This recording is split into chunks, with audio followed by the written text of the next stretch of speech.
I bid you all good morning, good evening, and good night, wherever you may be watching this transmission. It is I, Mike Martins, bringing you another very important and informative video, housing video of all. No surprise, we've been watching this channel for years. So what's going on? Well, there's quite a bit going on. And for those that are just joining the channel, don't forget to go and set a reminder for trends in the housing market, where we talk housing and everything linked to housing, employment, unemployment, loans, bad loans, good loans. Watch out for scams in the markets that are trying to wheel in vulnerable people, families with FOMO and blah, blah, blah. We talk about economies, crashing economies, raising economies, all kinds. So don't forget to set your reminder today for Trends in the Housing, 7 p.m. Pacific time. And then Mike in the Night, the Kiss of Death this Saturday, if you guys want to join in. Okay, so what's going on? There's a lot going on over in Canada. So March 25th, today's date, there's an article today that they're finally starting to see the disruption appear in housing. Out of all places, I thought Canada was going to be one of the last places to admit that there's a disruption in housing because of our GDP, our economy, just like Australia, New Zealand, and the UK and Western United States, from Washington State all the way down to San Diego, Mexican border there. It's been completely bought out, and lots of foreign money has been dumped and parked in these real estate zones or countries. And it's really scary that a lot of people born and raised in their own cities couldn't live in their own cities and had to migrate to other cities because they just couldn't afford to live in their own place anymore. So basically the infrastructure was built, and now that the infrastructure is here, they're basically kicking out the people, and now these countries are competing for wealthy investors, and that's basically what it is. That's what's happened. And now with Canada having an issue with the housing market, this is huge because we're heavily tied to our GDP. We're no longer producing, fabricating, exporting. We're no longer doing all kinds of that stuff that we used to do. So what is happening?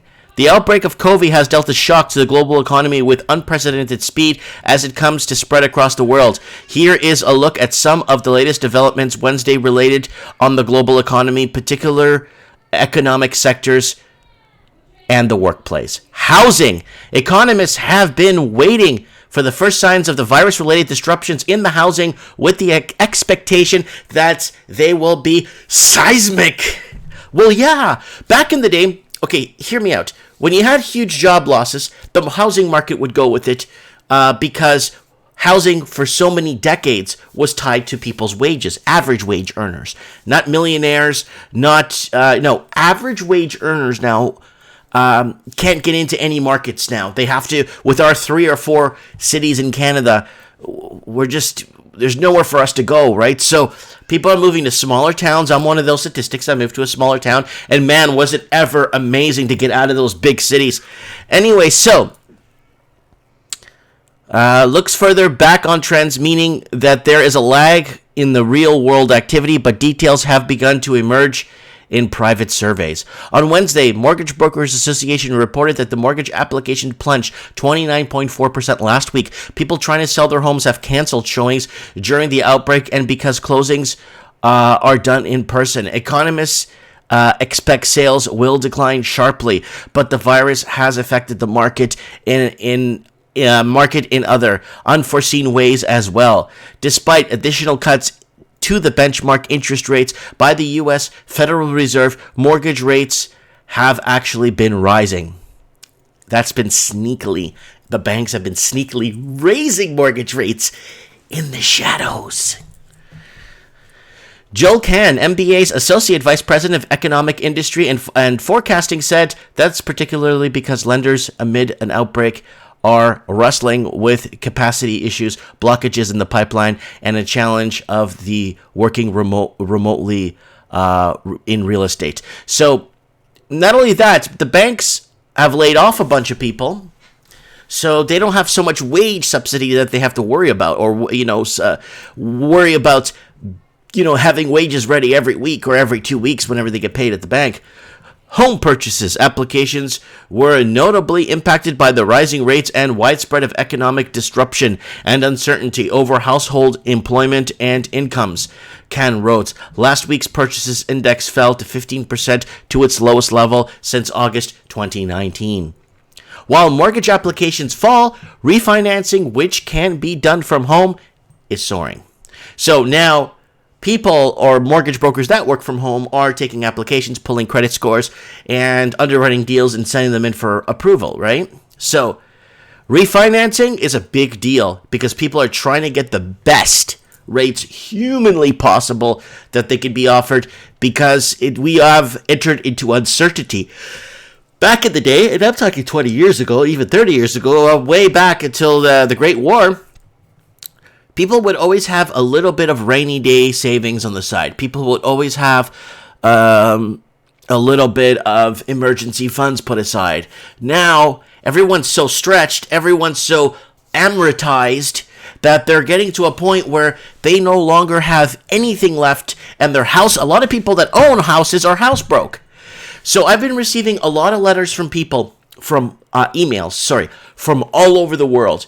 People saying, Mike, you know, I stood my ground. I listened to you. Housing is severely overpriced. I am in great indebted to you. The guy wrote from Australia, and another guy from Toronto. Mike, I am greatly indebted to you for this. I would be in a world of hurt today if I bought my... Then I had another friend message me from Toronto, Brampton, messaging me and saying, Mike, you were right, man. What I don't know what I'd do if I did own right now, because, you know, I was, you know, wanting to start a family and all that stuff, but now in the position I'm in, what do I do, right? Well, wow. He's like, thank you, Mike. Like, wow. And I have been getting a lot of messages from people thanking me about this, like several 20, 30 messages per day in my email. So refinancing, which can be done from home, is soaring. LendingTree says economic effects of the virus outbreak have led to an unprecedented volatility in the mortgage interest rates and an overwhelming surge of borrower demand. The company's data shows that the refinancing mortgage applications through its marketplace tripled from a year ago.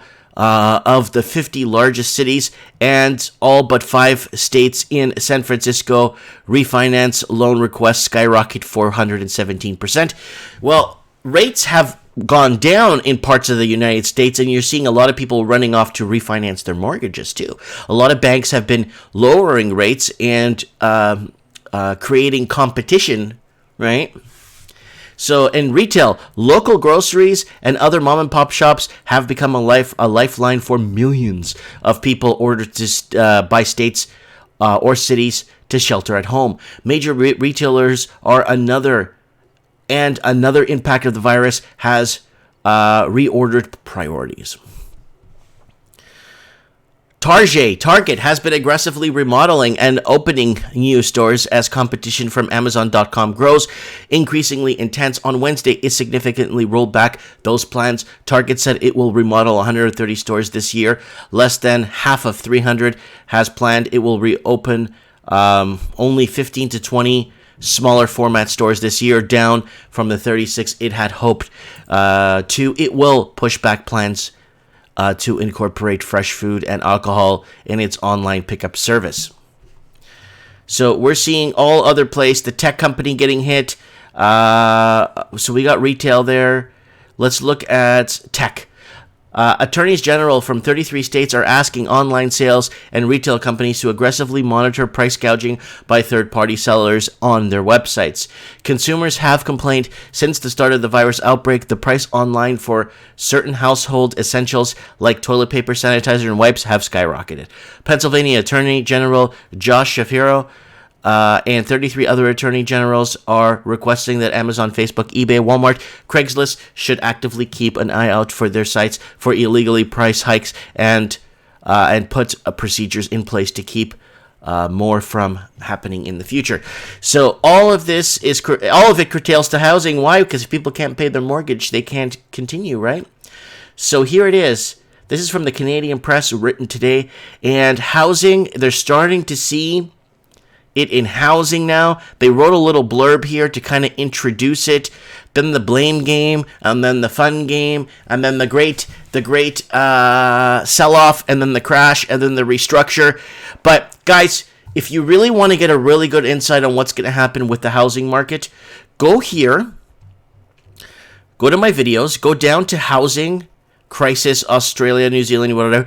Go to Covey housing predictions right here.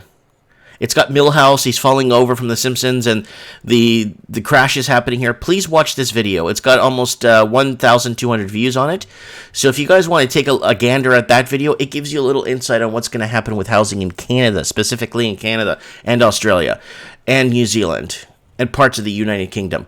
Housing is going to be a very interesting one because housing links to construction. Construction links to fire, insurance, mortgage brokers, all the people in the whole fire industry, right? Let me just look that up again so I don't look like a... let's go here. Fire industry. I think it's real estate, insurance... Fire industries. Okay, what's it called? Industries, insurance, real estate. Yeah, insurance, real estate, and what does F stand for again? I don't even remember. But I'm being honest with you guys, right? And this is everything is Covey everywhere you go now. So this is what's happening. These industries are getting hit, but Canada has basically set itself up into a more of a service sector, more construction, more service, more of those sectors. And unfortunately, we're not producing anything anymore like we used to, nowhere near what we used to produce back in the day. We're no longer fabricating. That's why, a lot of engineers are moving overseas and stuff because they just can't get employment here. Why? Because we're no civil engineers. Why? Because we're no longer expanding. The infrastructure has been built. The new wave of generation is moving into Canada, and the locals that actually contribute to the infrastructure, the locals that built the infrastructure, the locals that have given their lives to this country, have basically been rolled over and forgotten about. A lot of them were shown the door and deported too. Let me know what you guys think in the comments below. I really need to know what's happening. Housing market is starting to feel it. We're going to start to see more and more stories come out. You're going to start to see, like in Australia, housing is still going great. Massive numbers to keep doing that in Australia. And, they're misleading people and trying to recreate FOMO during a disastrous crisis. Let me know what you guys think. Comment below. I'm going to be reading your comments very shortly. Thanks for watching.